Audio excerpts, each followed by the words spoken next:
Di tengah transisi energi global yang semakin mendesak, Indonesia kini menjadi sorotan dunia. Negara ini berada di persimpangan penting, di mana kebutuhan akan energi bersih bertemu dengan realitas sumber daya alam yang melimpah, terutama batu bara. Investor raksasa dari China kini siap menanamkan lebih dari $1 miliar untuk proyek gasifikasi batu bara di Kalimantan, sebuah langkah besar yang menandai babak baru dalam hubungan ekonomi kedua negara. Proyek ambisius ini akan mengubah batu bara menjadi dimethyl ether, atau DME, yang digadang-gadang sebagai bahan bakar alternatif pengganti LPG. Transformasi ini menjadi bagian penting dari program hilirisasi nasional, yang bertujuan meningkatkan nilai tambah sumber daya dalam negeri. Pemerintah menyebut proyek ini sebagai terobosan strategis, berharap dapat mengurangi ketergantungan pada impor LPG yang selama ini membebani APBN. Dengan DME, Indonesia ingin memperkuat kemandirian energi dan mengurangi defisit neraca perdagangan. Nilai investasi yang mencapai $1,2 miliar AS menjadi suntikan besar di tengah ketidakpastian ekonomi global. Dana ini diharapkan mampu mendorong pertumbuhan industri, menciptakan lapangan kerja baru, dan mempercepat pemulihan ekonomi pasca pandemi. Namun, di balik optimisme itu, muncul pertanyaan besar. Bisakah DME benar-benar menjadi solusi energi bersih, atau justru memperdalam ketergantungan pada batu bara yang selama ini dikritik sebagai sumber polusi?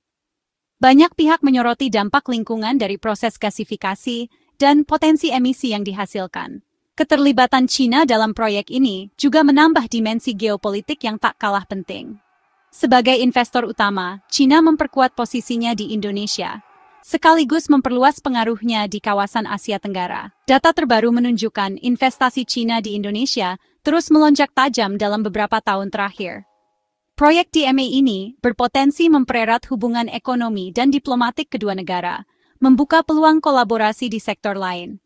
Namun, setiap instansi besar di sektor strategis harus dikritisi secara transparan. Siapa yang paling diuntungkan dari proyek ini? Bagaimana skema kerjasama dan pembagian keuntungannya? Apakah ada jaminan transfer teknologi dan peningkatan kapasitas SDM lokal? Pertanyaan terpenting, apakah manfaatnya benar-benar dirasakan masyarakat luas, terutama mereka yang tinggal di sekitar lokasi proyek? Apakah harga energi akan lebih terjangkau dan aksesnya semakin merata? Proyek DME di jantung Kalimantan adalah pertaruhan besar bagi Indonesia, antara kemandirian energi, kepentingan nasional, dan risiko lingkungan yang tak bisa diabaikan. Keberhasilannya akan menjadi cermin arah masa depan energi Indonesia di tengah dinamika global. Mengapa pemerintah ngotot mencari pengganti LPG? Karena subsidi LPG membebani APBN triliunan rupiah tiap tahun. Produksi gas domestik tak mampu memenuhi permintaan, sehingga impor terus membengkak. Setiap kenaikan harga energi global langsung menggerus anggaran negara. DME dari batu bara muncul sebagai alternatif. Indonesia punya cadangan batu bara melimpah, mengapa tidak dimanfaatkan?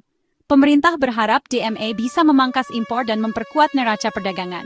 Namun, proses produksi DME mahal dan teknologinya rumit. Apakah benar lebih murah dari LPG impor? Jika tidak, beban subsidi hanya berpindah, bukan hilang. Proyek DME di Kalimantan adalah investasi swasta murni, dengan komitmen $1,2 miliar AS dari investor Cina. Pemerintah menekankan pentingnya transfer teknologi dan kemitraan dengan perusahaan nasional. Proyek ini bagian dari rencana hilirisasi batu bara di 6 lokasi di Indonesia, 3 di Kalimantan dan 3 di Sumatera. Kalimantan dipilih karena cadangan batu bara kalori rendahnya melimpah, cocok untuk gasifikasi. Total investasi hilirisasi nasional diperkirakan mencapai $164 triliun, dengan janji penyerapan tenaga kerja dan pertumbuhan ekonomi daerah.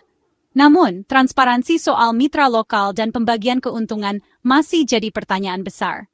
Proyek sebesar ini harus diawasi ketat agar manfaatnya benar-benar dirasakan rakyat, bukan hanya segelintir pihak. Daya tarik utama proyek DME adalah potensi keuntungan tinggi. IRR di atas 15% dianggap sangat menarik bagi investor. Pemerintah menjanjikan penciptaan puluhan ribu lapangan kerja, terutama di daerah proyek seperti Kalimantan. Efek domino ekonomi diharapkan mendorong pertumbuhan sektor pendukung, dari logistik hingga UMKM lokal. Namun, proyeksi keuntungan dan lapangan kerja seringkali didasarkan pada asumsi ideal. Jika harga jual turun atau biaya membengkak, kelayakan proyek bisa goyah. Penting memastikan tenaga kerja lokal benar-benar mendapat prioritas, bukan hanya tenaga asing. Manfaat ekonomi harus nyata, bukan sekadar angka di proposal. Proyek DMA bukanlah gagasan yang benar-benar baru. Sebelumnya, Indonesia pernah mencoba mewujudkannya dengan menggandeng Air Products dari Amerika Serikat. Namun, upaya itu kandas di tengah jalan, terutama karena perubahan kebijakan global yang memengaruhi minat dan komitmen para mitra internasional. Kegagalan ini menjadi pelajaran penting bagi Indonesia dalam mengelola proyek strategis berskala besar. Salah satu faktor utama kegagalan adalah insentif pajak di Amerika Serikat, yang membuat investasi di Indonesia tak lagi menarik bagi mitra lama. Perusahaan-perusahaan besar lebih memilih menanamkan modal di dalam negeri mereka sendiri, sehingga Indonesia kehilangan peluang besar untuk mengembangkan industri energi berbasis DMA. Kini, di bawah kepemimpinan Presiden Prabowo, proyek DMA dihidupkan kembali dengan semangat baru. Dukungan dana abadi Danantara dan kehadiran investor dari China menjadi angin segar yang membangkitkan harapan baru bagi masa depan energi Indonesia. Danantara, Sovereign Wealth Fund baru milik Indonesia, kini siap menggelontorkan dana besar untuk sektor-sektor strategis, termasuk energi. Dengan modal yang kuat dan visi jangka panjang, Danantara diharapkan mampu menjadi katalisator perubahan dan pertumbuhan ekonomi nasional. Pemerintah pun belajar dari kegagalan masa lalu. Kini mereka berupaya menciptakan ekosistem investasi yang lebih pasti, transparan, dan ramah bagi investor.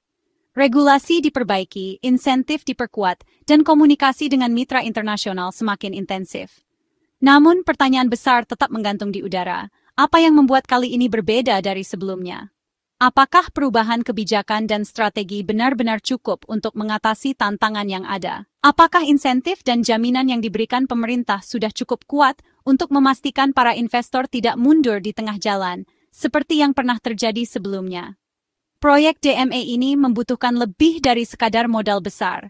Ia menuntut kepastian regulasi, komitmen jangka panjang dari semua pihak, serta kepercayaan yang dibangun melalui transparansi dan kerjasama erat. Hanya dengan fondasi yang kuat, harapan baru ini bisa benar-benar terwujud. Di balik optimisme pemerintah, analis independen seperti IEFA justru skeptis. Studi mereka menunjukkan biaya produksi DMA di Indonesia bisa 42% lebih mahal dari LPG impor. Jika benar, DMA justru menambah beban subsidi, bukan menguranginya. Pengalaman di Tiongkok pun tak selalu sukses. Banyak pabrik DMA di sana merugi dan tutup. Jika negara pelopor saja gagal, apa jaminan Indonesia akan berhasil? Apakah studi kelayakan sudah benar-benar independen, atau hanya didorong ambisi politik? Risiko proyek mangkrak dan kerugian negara sangat nyata jika kalkulasi ekonomi diabaikan. Di luar soal ekonomi, dampak lingkungan proyek DMA sangat besar. Gasifikasi batubara adalah proses intensif karbon berpotensi meningkatkan emisi CO2 secara signifikan. Emisi DMA bahkan bisa lebih tinggi dari pembakaran batubara langsung, jauh di atas energi terbarukan. Polusi udara dan limbah industri mengancam kesehatan masyarakat sekitar pabrik. Proyek ini bertentangan dengan komitmen iklim Indonesia dan bisa merusak citra di mata dunia. Standar lingkungan harus ditegakkan ketat, atau Kalimantan akan jadi korban. Pertanyaannya, apakah keuntungan ekonomi sepadan dengan kerusakan lingkungan jangka panjang? Apakah DMA solusi terbaik untuk energi Indonesia atau justru jebakan jangka panjang? DMA menawarkan kemandirian energi, tapi mengunci Indonesia pada teknologi fosil selama puluhan tahun. Sementara dunia beralih ke energi bersih, Indonesia bisa tertinggal jika terlalu fokus pada DMA. Alternatifnya, dana besar bisa dialihkan ke pengembangan energi terbarukan dan elektrifikasi.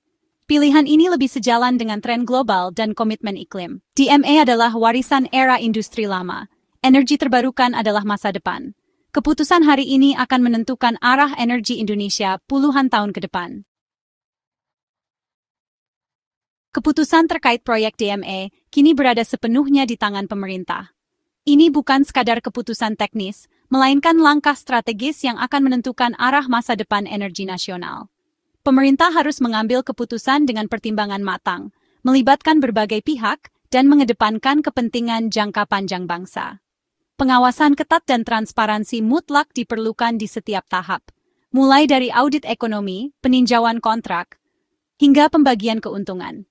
Setiap proses harus terbuka dan dapat dipertanggungjawabkan, agar tidak ada celah bagi praktik korupsi atau penyalahgunaan wewenang. Skema harga DME harus dirancang dengan cermat agar tidak menciptakan subsidi baru yang justru membebani keuangan negara. Pemerintah perlu memastikan harga yang adil, kompetitif, dan berkelanjutan, sehingga manfaatnya benar-benar dirasakan masyarakat luas. Standar lingkungan wajib ditegakkan tanpa kompromi. Teknologi penangkapan karbon dan inovasi ramah lingkungan harus diterapkan sejak awal operasi, bukan sekadar formalitas, melainkan sebagai komitmen nyata terhadap keberlanjutan. Pemantauan emisi dan dampak lingkungan harus dilakukan secara terbuka dan berkelanjutan. Data harus dapat diakses publik, dan sanksi tegas harus diberlakukan bagi setiap pelanggaran, agar kepercayaan masyarakat tetap terjaga. Komitmen penyerapan tenaga kerja lokal dan pembangunan komunitas sekitar harus diikat dalam perjanjian yang jelas. Kesejahteraan masyarakat lokal harus menjadi prioritas, bukan hanya janji di atas kertas. Proyek ini berpotensi menjadi pendorong kemandirian energi nasional, namun juga bisa berubah menjadi jebakan utang dan sumber kerusakan lingkungan jika tidak diawasi dengan baik. Pilihan ada di tangan kita semua.